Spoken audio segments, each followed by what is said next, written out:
Hey guys, welcome to another world history lecture. Last week we talked about World War I at a more global context. So we talked about the US, we talked about Europe, we talked about all the other countries inside Europe. We talked about Germany, Great Britain, France. We even talked about some Asian countries like Japan. But today we will be focusing on Russia, and more specifically, the Russian Revolution. So to kind of give some context, in Russia during World War I, they were blockaded by the Ottomans and were getting destroyed by the Germans. So we talked about in the last video with all the World War I battles and such, how the Eastern Front was really struggling because Russia was just getting destroyed battle after battle by the Germans, and they were really having a hard time. And not only were they losing all the time, they were just not in a good position either, and they were doing badly. And who knows, this might be kind of like a what came first, the chicken or an egg kind of situation.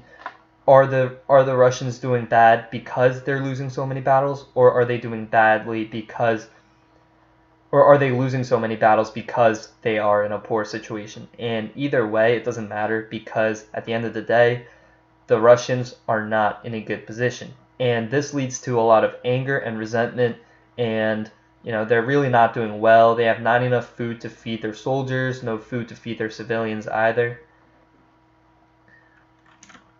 And well, before we move on, three major people that we're going to be talking about are Tsar Nicholas II and his wife, Tsarina Alexandra, and they are both cousins to King George of England and leader of Germany. And we're also going to talk about Rasputin, who is also known as the Mad Monk. And Russia as a country was huge, and it spans from Western Europe all the way to Asia. And Russia does lose a lot of land at the end of World War I when they pull out, which we will also talk about later. But just know that at this time, Russia spanned all the way from Western Europe to Asia. Anyway, let's move on to the topic of the day, which is the Russian Revolution. And let's talk about what the causes are. And the thing that we want to talk about is absolute monarchy. The Russian Revolution was run in an autocracy. So this meant that the Tsar had extreme rights and complete control of the entire government. The Tsar also had a secret police, and these secret police went around tormenting everybody. This really wasn't surprising for Russia. There already was a precedent of having a secret police. We saw this with Ivan the Terrible and how he had a secret police of his own. So again, not really surprising for Russia to have this. And something that I want to mention is that there was a lot of corruption in the government. So there was a huge amount of corruption in the Russian government. First, in the 1800s, the Russian citizens and peasants were trying to get more rights, and this led to something called the Decembrist Revolt, which happens in 1825. Alexander I dies without an heir, so his brother Constantine is supposed to get the throne, but Constantine declines. So the youngest in line, who is Nicholas I, is the one to take the throne. And the soldiers take advantage of all this chaos, and they have a revolt which ultimately fails, and it leads to 3,000 soldiers being exiled to Siberia. Alexander II, son of Nicholas I, was progressive, and he frees the serfs, but this actually causes a lot of problems for the serfs that they did not have when they were not free. And basically what happens is Alexander II, he tells the landowners to give up their best lands so that he can give them to the serfs. Now, if you're a landowner, you could definitely imagine you'd be like, no, I'm not going to give up my best lands. I'm going to give them my worst land. And so that's what happens. He instead gives the landowners gives these serfs their worst lands. So now the serfs have to rely on living on crude and unfarmable land, and they can't pay the taxes that they owe to the government. So then there's a huge economic crisis, as well as landowners resenting the Tsar. People on the other side wanted more reforms, and ultimately Tsar Alexander II was killed by the will of the people. The people's will was run by a woman named Vera Figner, and she was a Jewish woman, which is important because Alexander III was a reactionary, and because of his father's death, he cracked down on all forms of public resistance. And because Vera Figner was a leader of the people's voices, and she was a Jew, he decided to attack all the Jews in Russia. He led something what's called a pogrom on the Jews, which is pretty much a mass killing of a certain religious group, in this case, the Jewish group. And many families would escape Russia during this time, so if anyone has ancestors from Russia that emigrated around the late 19th century, then this is probably why. And after Alexander III dies, his son Nicholas II becomes the Tsar. So there was definitely failure to make reforms, even though they tried. We start with the revolution of 1905, when Nicholas II becomes the Tsar, and he is not a very good leader. He is weak-willed, he has difficulty running things, and because his father was such an overbearing man, Nicholas II never really got the chance to learn how to rule. So 1905 was already a very bad year for Russia. This was the same year Russia lost to Japan in their war, and this day was known as Bloody Sunday. And what happened was a group of workers led by radical priests marched to the Tsar's winter palace to make their demands. And their demands were reform, more food, etc. So the Tsar did not appreciate this strike or this revolt, so imperial forces fired on the crowd, killing and wounding hundreds. Strikes and riots broke out. And Nicholas II promised to make a representative assembly called the Duma to kind of settle everything down. But although this sounds good on paper because, all of a sudden there's democracy, it really isn't, because every time they allow the people to vote for the assembly, they kept voting in these radical people, obviously. And Nicholas II didn't want this, so he kept dissolving the Dumas. So pretty much, let me make this clear. He made a democratic assembly, but ironically, every time the people voted in someone they didn't like, he dissolved it. So clearly, it's still a dictatorship. And on top of that, his police and security were very heavy-handed with the people, and the fact that he kept dissolving the Duma along with his police, he was resented by the people. Then we have the mismanagement of government. Like I said, Tsar Nicholas II did not manage his government well, and Nicholas II was an autocratic ruler, and he could not give up any of his power. This is why the Duma system just did not work, because the Duma system would require him to give up his power to the people, a big portion of his power at least. However, because he felt that he couldn't really give this power up, he decided that that's why the government really suffered, because he really couldn't give this power up. And another reason why the government was really bad was because he trusts the corrupt people from his government. And we talked about how the Russian government at this time was just full of corruption. And because he trusts these corrupt people, it therefore brings his administration to be a very big problem. Then we have World War I, and another reason for the Russian Revolution was the war. It drained Russia's resources. It drained all of Russia's resources, including their people. Yet, they still suffer from food shortages because the Ottoman blockade prevents food and supplies from coming in. So think about it. Even though during this war, Russia lost all of their food supplies, their cloth supplies, any kind of goods and supplies, they can't get any more because the Ottoman blockaded all of their supply lines. And another reason why the World War I led to the Russian Revolution was because Nicholas II left Russia for a really long time because he went to the front lines. And what he did was he tried to rally the troops, but due to his incompetence, it didn't work. And the people under him, the people that worked for Tsar Nicholas II, they were just as incompetent. And the people, they would tell him that everything's going well when in fact it really wasn't. And the commanders could not communicate with each other, and in fact they even hated each other. So we had crumbling roads, bridges, all the infrastructure was crumbling down, and industries that really could not supply military means. And on top of that, Russians were poorly equipped and poorly fed, and the government was not capable of providing for the Russians. So therefore, the Russian civilians begin to grow tired of war and lead strikes and riots against the Tsar, which leads to the revolution. Then we have the introduction of a new school of thought called Marxism-Leninism. And this is a new ideology, and it is a mixture of Marxism, which takes a communist root, and Leninism. And according to Marx, a country has to be industrialized for a revolution to occur. However, Russia wasn't really industrialized. So Lenin takes Marx's idea and makes it apply to the Russians.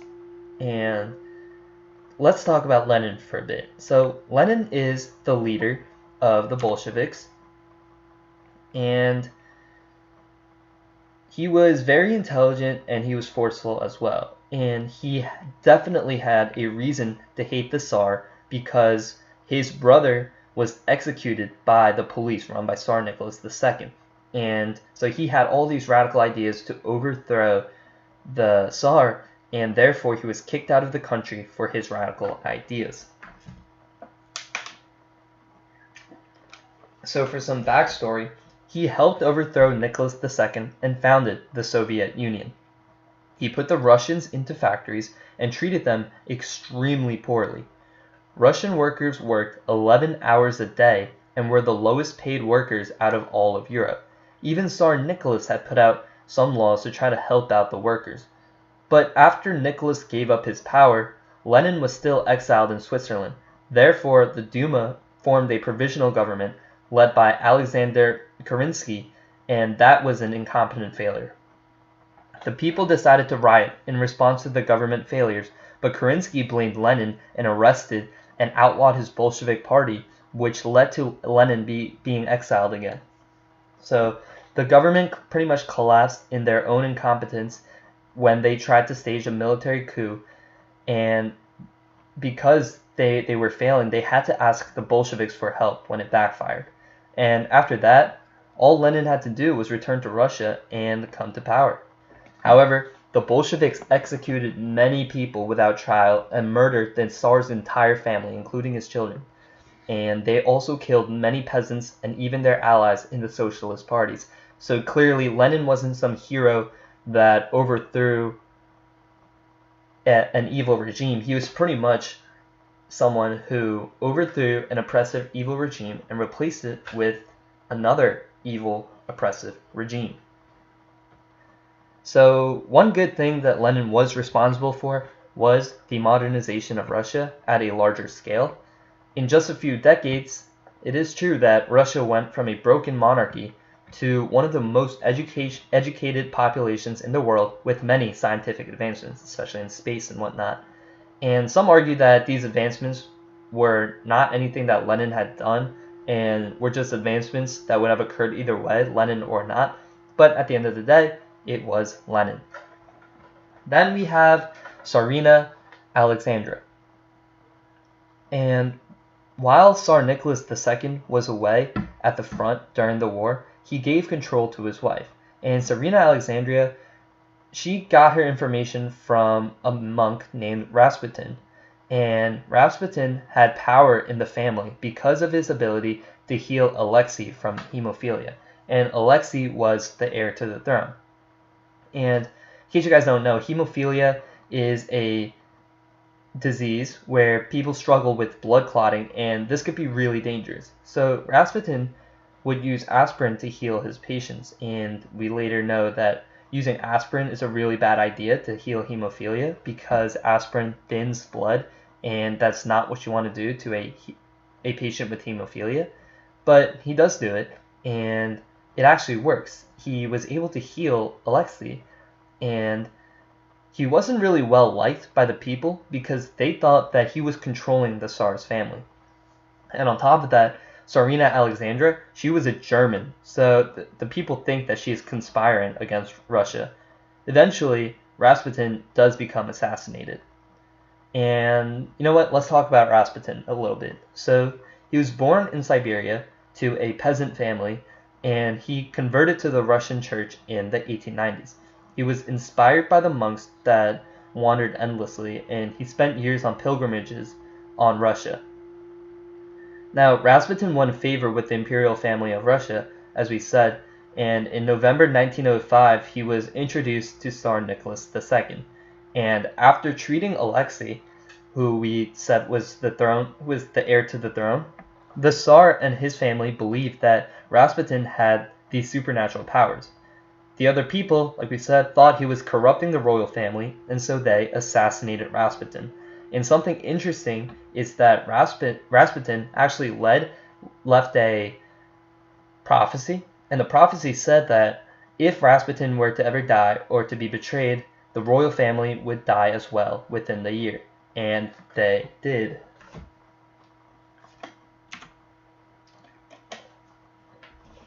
Next topic that we want to talk about is the March Revolution, which occurred in 1917.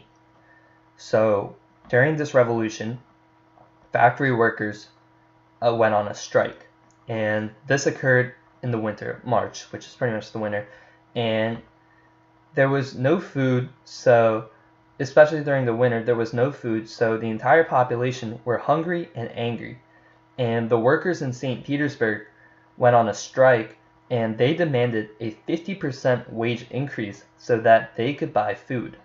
And Nicholas II left at Petersburg thinking that the strikes would end soon enough. And so he pretty much thought that, oh, these strikes are just a product of nothing and they will go away quickly. But he was wrong. So the Russian parliament tries to send out emergency food supplies to the people to get rid of all the strikes and to kind of please them a bit. But the Tsar refuses and orders the riots to be put down by March 10th. So March 10th comes, and the police try to stop the riots, but the people keep rioting and call for the Tsar Nicholas to quit. The Duma tells the Tsar, and the Tsar dissolves the Duma, and they are no longer allowed to meet. So March 11th comes, and this is when the Duma disobeys Nicholas, and Alexander Kerensky shouts that 20,000 soldiers that support the Duma are coming, and with that, they create a temporary government. So March 12th happens, and during this time, Tsar Nicholas II tried to go back to St. Petersburg, but the Duma take control of the city and stop his train. The government wants Tsar Nicholas II to step down. However, there wasn't a suitable family member to take the throne, especially with Alexei suffering from hemophilia. So a new government arises, and we have a provisional government. And this provisional government was run by middle-class liberals that wanted to create a constitution. And they promised the Allies that they will stay in power. And this leads to Lenin finally becoming put in power. And this was led by Germany, and Germany decides to send Lenin back to Russia. It was this genius plan that Germany had. He wanted to send Lenin back to Russia in a covered train so that Lenin returns to Russia in 1917. And Lenin, he promises the people peace, land, and bread. So, he's definitely rallying for what the people want, which is peace. Obviously, they don't want all this chaos anymore. And they want their land back, and they're starving, so they need food. Then we have the November Revolution, and a civil war breaks out, and this war breaks out between the Mensheviks and the Bolsheviks. So the Mensheviks are the provisional government, but the Red Guard join the Bolsheviks, and they defeat the Mensheviks and kill the royal family. So the last topic I want to talk about is all the reforms that they were trying to pass out. First thing that happens is the capital gets moved from St. Petersburg to Moscow. And we all know today that the capital of Russia is not St. Petersburg anymore, but it is Russia. And there is also the distribution of land, the redistribution of land. So when Russia pulls out of World War I, they lose a huge portion of their land to Germany and Austria-Hungary. And this was actually a big problem for the Russia and the Allies, because although the Allies eventually win the war, Great Britain and France don't give the land that Russia gave up back to them. So that was a heated debate between Russia and Great Britain. And we have the control going back to the workers now, instead of just having all the control in the top ruler. We have Russia pulling out of World War I, which as we talked about, led to them losing a huge portion of their land. And finally, we have a new economic policy called the NEP, and this policy mixes capitalism and communism. And that is their way to kind of bring more money back into the economy. So let's do a quick recap. Russian Revolution. So why is this happening? What is the context behind it? Well, we have, during the war, we had the Ottoman blockade. So not only are the Russians in a very poor position, but they can't get any more supplies because the Ottomans set up a blockade on their supply lines. Then we have Tsar Nicholas II and Tsarina Alexandra, along with Rasputin, the Mad Monk, who are very big players in the Russian Revolution. And another contextual piece that you should know is the size of Russia. Russia was huge. It spanned from a portion of Western Europe all the way through the entirety of Eastern Europe and Asia as well. Causes of the revolution: we had an absolute monarchy, an autocracy led by Tsar Nicholas II. Tsar Nicholas II did not want to give up any of his power, therefore it was an authoritarian government, and he had the secret police as well, along with all of the corruption that lied in the Russian government. And there was definitely a failure to make reforms. We had the Revolution of 1905. We had the mismanagement of government because of Tsar Nicholas II's incompetence. We had World War I making life in Russia very difficult. And we had a new ideology form entitled Marxism-Leninism. And some of the major people during this time were Lenin, Tsarina Alexandra, and Rasputin, as we said. Lenin, he was the leader of the Bolsheviks and was the one behind all of the radical ideas that Russia had. Tsarina Alexandra, she was the wife of Tsar Nicholas II, and she was actually put in charge for a long time while Tsar Nicholas II went to the front lines to look over his troops. And we have Rasputin, the Mad Monk, who really won favor with the royal family after he was able to heal Alexei from hemophilia, and because of that, the royal family thought that he had these supernatural powers. Then we have the March Revolution, where factory workers striked, and Tsar Nicholas II wasn't even in Russia at this time, and he thought, oh, whatever, the strikes are just gonna end soon, but he was very wrong, and it actually led to him losing the crown. Then we have a new government where a provisional government arises, and we have Germany's plan to bring Lenin back to Russia. So they hide Lenin in a cart, in a train, and once Lenin comes back, he is now in power to overthrow Tsar Nicholas II. And then, not finally, but then we have the November Revolution, where a civil war breaks out between the Mensheviks and the Bolsheviks, and the Mensheviks were the provisional government. However, because the Red Guard, along with the sailors, joined the Bolsheviks are able to defeat the Mensheviks pretty easily. Last thing we want to talk about is some of the reforms that happened after the revolution had ended. We had the capital moving from St. Petersburg to Moscow. we had the redistribution of land, which led to rising tensions between Russia and the Allies because when Russia pulled out of the war, they had to give up a lot of their land. But even after the Allies had won the war, Great Britain and France would not give Russia their land back. Then we have workers having a lot of control. So we definitely see workers getting treated more and having more control over their own lives. And we have the new economic policy, otherwise known as the NEP, which was a mixture of capitalism and communism to kind of bring the economy back to normalcy. So anyway, that's going to be it for today's lecture. Thank you guys for watching. If you have any questions and you want to ask it now, you could type it in the chat. Or if you're watching this later, then you could also email me on that account that you can see on the screen. But if there is nothing else, then thank you guys for watching, and I will see you guys next Monday.